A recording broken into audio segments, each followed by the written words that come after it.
दोस्तों, आज की कहानी है। बहू ने तो मेरे सारे अरमानों पर पानी ही फेर दिया है। दोस्तों, कहानी शुरू करने से पहले अगर आपने चैनल को सब्सक्राइब नहीं किया हो तो कर लीजिए ताकि आपके पास पहुंच सके हर नया वीडियो।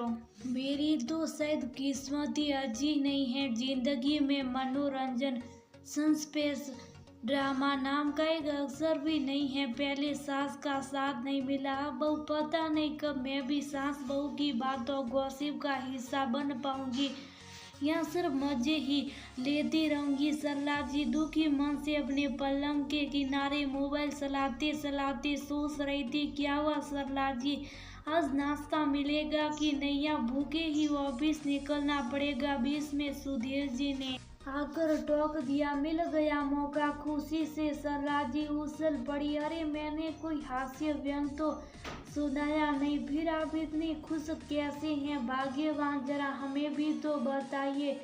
सुधीर जी असभ्य होते हुए बोले, कुछ नहीं, आप नहीं समझेंगे, सरला जी ने कहा और बाहर आने के लिए खड़ी हो गई। तो ये थी सरला जी, स्वभाव से सीधी, समझदार, गृह कार्यों में कुशल, सौम्य व्यक्तित्व की महिला। जिंदगी के हर सुख दुख में पति और परिवार का साथ देकर अपने परिवार को समाज में एक प्रतिष्ठित स्थान दिलवाया था। पति अपने इम्पोर्ट एक्सपोर्ट का काम करते थे, वहीं बेटे का खुद का कारपेट और कालीन का कारखाना था। किसी भी चीज की कहीं कोई कमी नहीं थी, पर फिर भी सरला जी को एक दुख हमेशा सताए रहता। वो था उनके पास खुद की कोई भी गॉसिप न होना। कॉलेज के समय से ही उन्हें टीवी सीरियल और फिल्मों का बहुत शौक था। तभी से उन्हें बहुत सपने सजा रखे थे। प्यार करने वाला शाहरुख खान जैसा रोमांटिक पति, बीच में दीवार बनकर खड़ी होती निरुपमा राय जैसी सास, आग लगाती तेज अरुणा ईरानी जैसी कड़कदार ननद, सलमान खान जैसा देवर और अंगारों से खेलती माधुरी दीक्षित की तरह। वह पर जैसा कि हर लड़की के साथ होता वही उनके साथ हुआ। उनका ससुराल बिल्कुल इसके विपरीत था। पति ज्यादातर काम के लिए सिलसिले में बाहर रहते थे।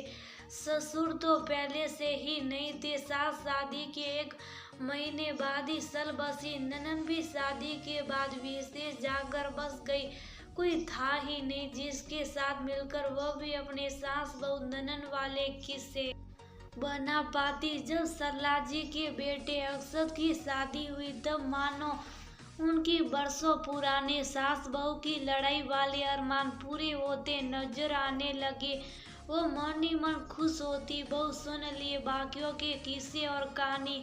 अब तो किटी पार्टीज में सिर्फ मेरे और मेरी बहू के ही किस्से होंगे। पर एक बात फिर उनकी सोच की विपरीत हुआ। सनिया एक बहुत समझदार और सुलझे विचारों वाली लड़की थी। उसे शुरू से सास बहू टाइप सीरियल से नफरत थी। उसे समझ ही नहीं आता था कि आखिर क्यों दो लोग एक ही घर में रहकर लड़ते। हमेशा से उसका एक ही सपना था कि जब भी शादी होकर अपने नए घर आएगी तब अपनी सास को माँ ही समझेगी। आज सुबह सुधीर की बात सुनकर वह ने सनिया से लड़ने का पूरा मूड बना लिया था, क्योंकि अक्सर सनिया उन्हें कोई भी लड़ने का मौका नहीं देती थी। पर आज वो ने सोच लिया था कि सुधीर और अक्षत के सामने बहू को सुनाकर ही रहेगी। एक बार प्रैक्टिस कर लेती हूँ, क्या बोलना है? कितने साल हो गए मुझे अपनी गृहस्थी संभालते संभालते। अभी क्या मैं ही नाश्ता पानी का इंतजाम करती रहूं। सोचा था बहू के आने के बाद थोड़ा आराम मिलेगा, पर यहाँ तो वही सुबह रोज के काम। सरला जी ने मन ही मन डॉयलिंग बोली और ताव में बाहर आ गई। क्या हुआ मम्मी, कुछ चाहिए था? मैं आपके पास ही आने वाली थी। वो पापा जी की कुछ अर्जेंट मीटिंग आ गई थी इसलिए वो निकल गए। मैंने उनका नाश्ते का टिफिन राजू भैया के हाथों भिजवा दिया जिसके लिए वह गरम गरम नाश्ता कर सके। दाव उल्टा पड़ते देख सरला जी को कुछ भी नहीं सूझ रहा था। तुम ये रोज रोज गरम खाना खिलाती हो, उसके चक्कर में सुधीर जी ज्यादा खाना खा लेते और उनका वजन बढ़ता जा रहा। अब इस उम्र में बिना किसी व्यायाम के ज्यादा खाना पीना भी सही नहीं है। सरला जी अपना दूसरा दाव फेंकते हुए कहा, माँ आप बिल्कुल सही कह रही हो, ये तो मैंने सोचा ही नहीं। कल से अब मैं पापा जी का परहेज वाला कम घी वाला नाश्ता और खाना तैयार किया करूंगी, सनिया ने कहा और वहां से चली गई। सरला जी के तो पसीने ही छूट गए। अगर सुधीर जी पता चल गया कि मैंने ये सब बहू को बनाने के लिए बोला तब तो वह मुझ पर ही गुस्सा करेंगे।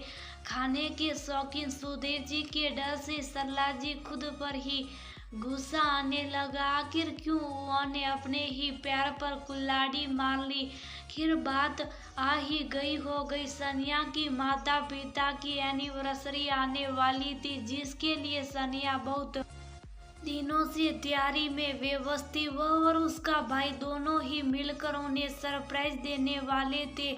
इस बार तो सरला जी ने सोच ही लिया था कि सरप्राइज पार्टी है, जब तक समधी खुद से न्योता नहीं करेंगे वह नहीं जाएगी और सनिया को बाद में खूब खरी खोटी सुनाएगी। फिर तो मजा ही आ जाएगा। सालगिरह के दिन सुबह से ही वह अपने डायलॉग की तैयारी में लगी रही। हालांकि अंदर से वह पूरी तरह घबरा रही थी, पर उनकी सहेलियों फोन पर उनकी हौसला अफजाई कर रही थी। शाम गिर चुकी थी। बेटे बहू यहाँ तक कि पति ने भी उनसे चलने की बात नहीं की थी। सब अपने अपने तैयार होने में व्यस्त थे। उन्हें समझ ही नहीं आ रहा था कि आखिर ये सब चल क्या रहा है। कहीं सब उन्हें छोड़कर तो नहीं जाने वाले। यहाँ शायद उन्हें कोई ले जाने वाला ही नहीं है। नहीं, मेरी बहू तो ऐसा कर ही नहीं सकती, सरला जी सोच ही रही थी। तभी बेटी और बहू ने उनके कमरे में प्रवेश किया। माँ, सनिया के माता पिता की सालगिरह और हमने निर्णय लिया है कि दोनों सब्जी एक समान ही कपड़े पहने, इसलिए सनिया के माता पिता के साथ ही आपके और पापा के भी कपड़े हम ले आए। माँ, कितना अच्छा लगेगा ना जब हम दोनों माता पिता एक समान लगेंगे। और सनिया के माता पिता ने के लिए इससे बड़ा सरप्राइज और कुछ हो भी नहीं सकता। क्यों पापा, सही कहा ना, अक्षत ने सुधीर जी तरफ मुख करते हुए कहा। सरला जी, सच में आप ऐसे आइडिया कहाँ से लाती हो? मैं और बच्चे सपने में भी इस तरीके का कुछ करने का नहीं सोच सकते थे।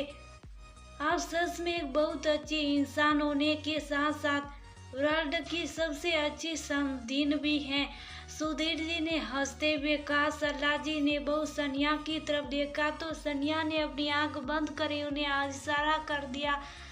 तुम लोग चलो, हम अभी तैयार होकर आते, सरला जी ने कहा। सरला जी अपना सिर पकड़कर एक तरफ बैठ गई। मेरी किस्मत में न ये सास बहू वाला ड्रामा शायद है ही नहीं। पता नहीं क्यों सनिया मुझे एक भी मौका नहीं देती है, न ही और बहुओं की तरफ मुझसे लड़ाइयाँ करती। मेरे तो सारे अरमानों पर पानी ही फिर गया है। क्या सोचा था, क्या हो गया। एक बार फिर वही बोरिंग पार्टी का हिस्सा बनना पड़ेगा, जहाँ सब अपनी बहू की बुराई करेंगे और मुझे मुंह बंद कर बैठना पड़ेगा।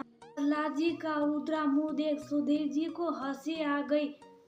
त्रिया चरित्र न जाने कोई खसम मारी के सती हुई। वो ने अपना माथा पीटा और तैयार होने में व्यस्त हो गए।